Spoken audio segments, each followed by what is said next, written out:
एक समय की बात है। एक गांव में एक बूढ़ी सास अपने 3 बेटों और 3 बहुओं के साथ रहती थी। सास बहुत ही समझदार थी, लेकिन वह अपनी बहुओं को परखना चाहती थी ताकि वह देख सके कौन ज़्यादा समझदार और परिवार का ख्याल रखने वाली है।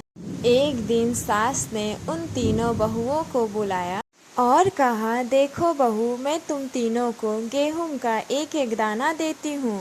इसे ऐसे संभाल कर रखना कि जब मैं अगले साल तुमसे मांगूं तब तुम मुझे कई गुना करके लौटा सको। तीनों बहुओं ने सास से गेहूं के दाने ले लिए।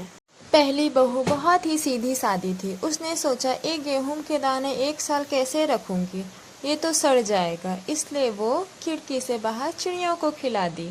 उसने सोचा, जब सास पूछेगी तो बहाना बना देंगे। दूसरी बहू बहुत ही चालाक थी। उसने सोचा, इसे संभाल कर क्या फायदा, या तो चूहे खा जाएंगे या तो कीड़े लग जाएंगे। उसने उस दाने को एक डिब्बे में बंद करके रख दिया और सोचा कि साल भर बाद जैसा को तैसा लौटा देगी।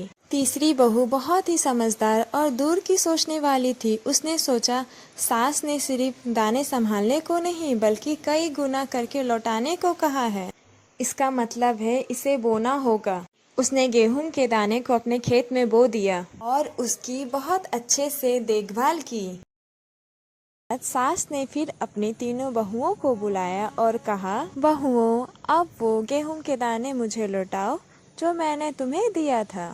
पहली बहू सिर झुकाए हुए और खड़ी रही और कहा, माँ जी, वह दाना तो मुझसे कहीं खो गया है।